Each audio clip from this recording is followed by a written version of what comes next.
Assalamualaikum warahmatullahi wabarakatuh. Perkenalkan, nama saya Sumiatun dengan NPM 2620130280. Di sini saya akan memaparkan tentang proposal penelitian yang berjudul Cara menghadapi anak yang mau menang sendiri dalam bermain di sekolah melalui kegiatan bermain peran makro di lembaga Postpaud Kinase Sejati tahun ajaran 2022-2023. Yang pertama adalah bab 1, yaitu pendahuluan. Pendahuluan berisi tentang latar belakang. Pendidikan anak usia dini merupakan salah satu bentuk penyelenggaraan pendidikan yang menitik beratkan pada pelekatan dasar ke arah pertumbuhan dan perkembangan fisik, yaitu koordinasi motorik halus dan kasar, kecerdasan yaitu daya pikir, daya cipta, kecerdasan emosi, kecerdasan spiritual, sosial emosional, sikap dan perilaku, serta beragama, bahasa, dan komunikasi sesuai dengan keunikan dan tahap-tahap perkembangan yang dilalui oleh anak usia dini. Perkembangan sosial emosional pada anak usia dini sangatlah penting, sebab perilaku emosi sosial ada hubungannya dengan aktivitas dalam kehidupannya.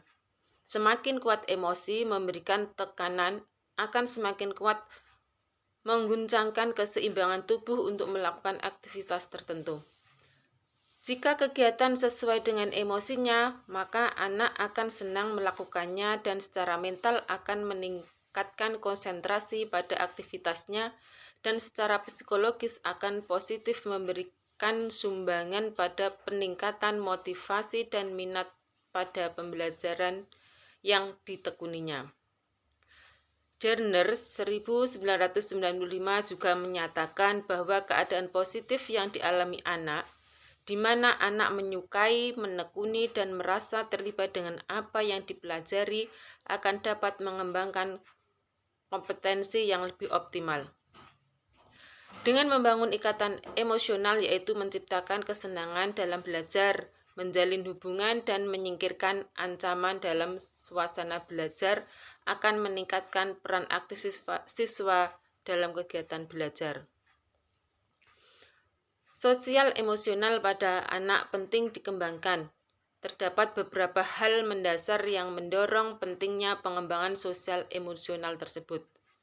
Pertama, makin kompleksnya permasalahan kehidupan di sekitar anak, termasuk di dalamnya perkembangan iptek yang banyak memberikan tekanan pada anak dan mempengaruhi perkembangan emosi maupun sosial anak.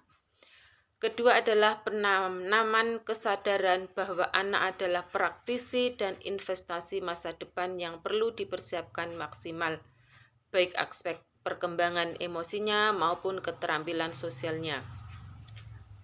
Ketiga, karena rentang usia penting pada anak terbatas, jadi harus difasilitasi seoptimal mungkin agar tidak ada satu fase pun yang terlewatkan. Keempat, ternyata anak tidak bisa hidup dan berkembang dengan ego semata. Kelima, telah tumbuh kesadaran pada setiap anak tentang tuntunan untuk dibekali dan memiliki kecerdasan sosial emosional sejak dini. Eli Nugraha, DKK 2007. Kenyataan yang terjadi pada Postpaud Kinase Sejati masih rendahnya kemampuan sosial emosional anak. Dari 17 anak, 9 anak mempunyai kemampuan sosial emosional rendah, yaitu 52% dari jumlah anak mempunyai kemampuan sosial emosional rendah. Anak-anak saat pembelajaran sering terlihat kurang percaya diri, sering minta ditunggui, cepat menangis dikala tidak mampu menyelesaikan tugas, dan kurang mempunyai tanggung jawab terhadap tugas yang diberikan guru, kurang adanya kerjasama dengan teman. Hal ini sangat dirasakan oleh guru dan menghambat proses belajar mengajar guru. Karena dalam keadaan tersebut, anak selalu meminta orang tuanya menunggu di dalam kelas, duduk di sebelahnya, sehingga tidak dapat terjalin suatu hubungan erat antara guru dan murid.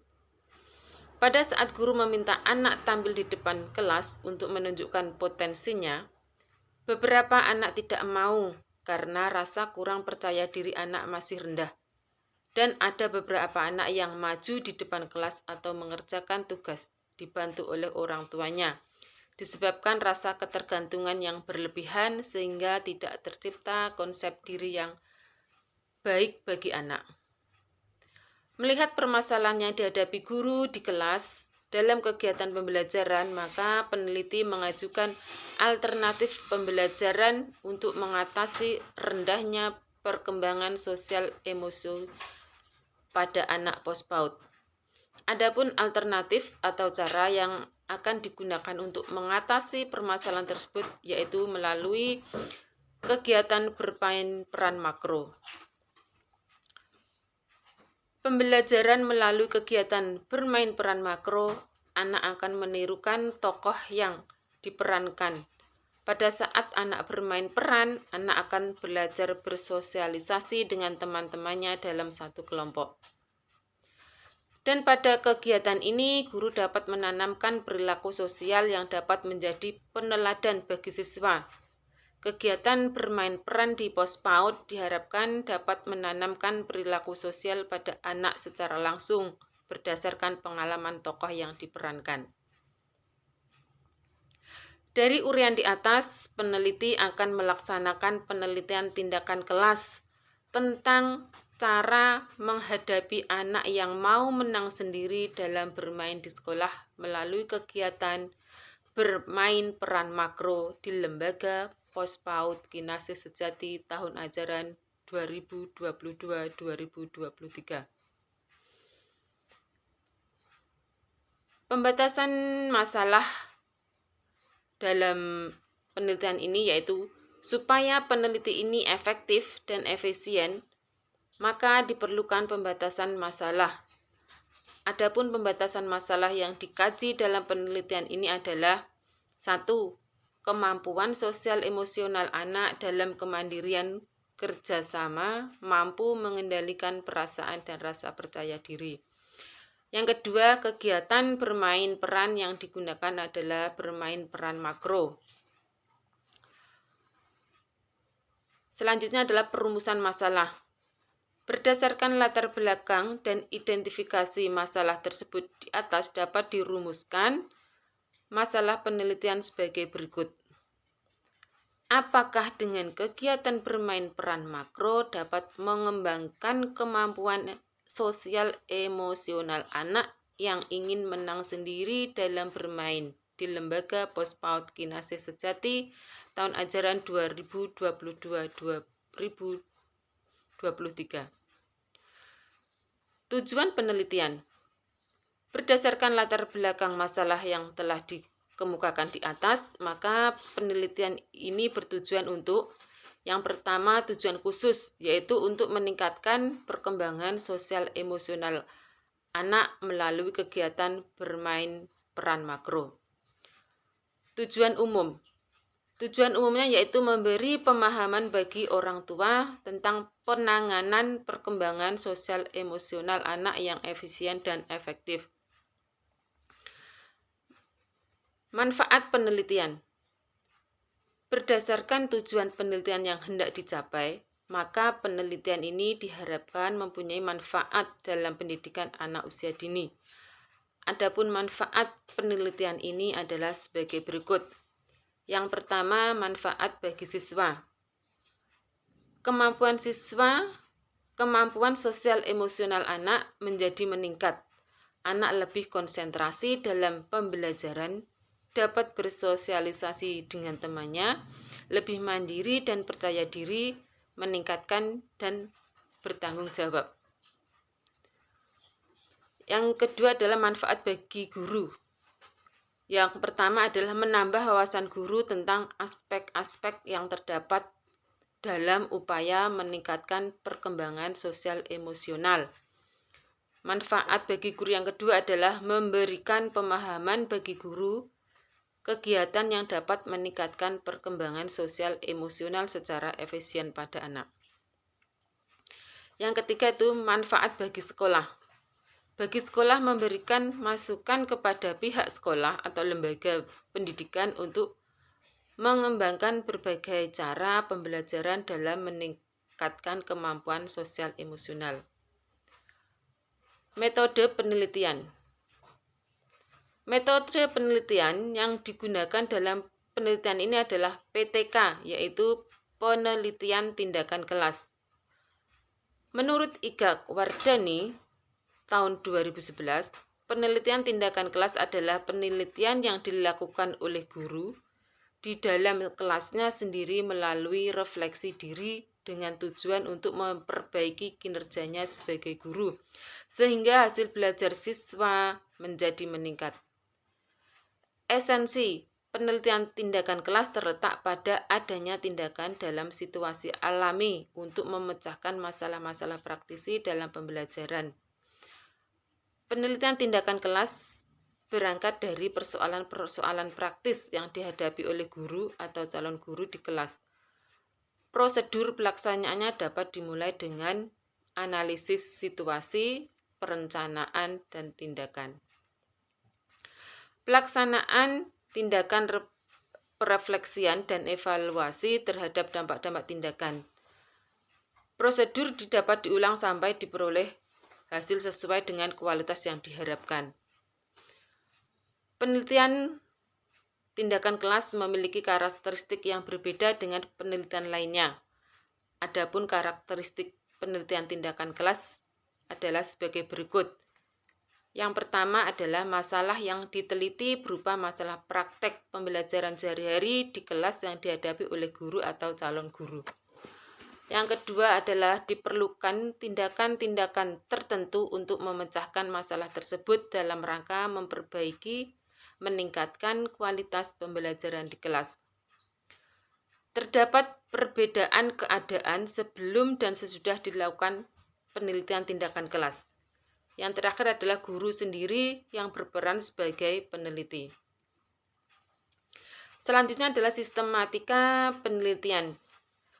Sistematika penelitian merupakan isi penelitian yang terdiri dari yang pertama yaitu bab 1, pendahuluan.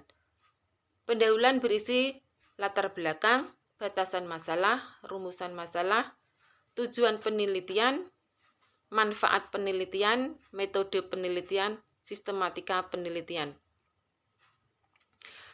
Bab 2 adalah kajian tentang cara menghadapi anak yang mau menang sendiri dalam bermain. Pembelajaran melalui kegiatan bermain peran makro, anak akan menirukan tokoh yang diperankan. Pada saat anak bermain peran, anak akan belajar bersosialisasi dengan teman-temannya dalam satu kelompok. Dan pada kegiatan ini, guru menanamkan perilaku sosial yang dapat menjadi peneladan bagi siswa. Kegiatan bermain peran di pos PAUD diharapkan dapat menanamkan perilaku sosial pada anak secara langsung berdasarkan pengalaman tokoh yang diperankan. Yang ketiga adalah bab 3 penutup. Penutup berisi tentang kesimpulan dan saran. Kesimpulan dari penelitian yang pertama adalah dengan kegiatan bermain peran makro di lembaga pos PAUD dapat mempengaruhi perkembangan sosial emosional anak. Anak jadi bisa mengendalikan emosi, diantaranya anak tidak suka menangis, anak tidak lagi ditunggu orang tuanya dalam belajar, anak mampu berbagi dan bisa menghargai teman. Yang kedua ada dengan kegiatan bermain peran makro dapat meningkatkan kinerja guru dalam pembelajaran. Yang ketiga, dengan kegiatan bermain peran makro dapat meningkatkan hasil belajar siswa. Saran. Dalam kegiatan belajar sambil bermain di lembaga anak usia dini, perkembangan sosial emosional anak perlu ditanamkan sejak dini agar mampu bersosialisasi. Untuk meningkatkan kegiatan belajar sambil bermain diharapkan guru menggunakan metode bermain peran makro. Proses atau tahapan-tahapan dalam penyusunan proposal penelitian tindakan kelas yang pertama yaitu tahap perencanaan. Pada tahap ini, peneliti mempersiapkan dengan matang konsep penelitian yang akan dijalankan. Yang pertama, meminta izin kepala sekolah. Yang kedua, membuat rencana pembelajaran beserta instrumennya. Yang ketiga, menentukan teknik pengamatan. Yang keempat, merancang jadwal perencanaan. Tahapan yang selanjutnya yaitu tahap pelaksanaan. Tahap pelaksanaan adalah tahap penting penentu keberhasilan penelitian. Implementasi tindakan dilaksanakan sesuai dengan persiapan yang dilakukan sebelumnya. Pelaksanaan penelitian ini terjadi dari proses kegiatan bermain peran makro, evaluasi, dan refleksi yang dilakukan pada akhir siklus. Yang ketiga adalah tahap pengamatan. Pada tahap pengamatan, kegiatan belajar siswa dipantau selama proses pembelajaran berlangsung, yaitu pada saat anak-anak diajak bermain peran makro. Tahapan yang keempat yaitu tahap refleksi. Tahap refleksi berupa diskusi. Diskusi bertujuan untuk membagikan hasil pengamatan. Demikian paparan proposal penelitian saya. Apabila ada kurang dan lebihnya, saya mohon maaf yang sebesar-besarnya. Wassalamualaikum warahmatullahi wabarakatuh.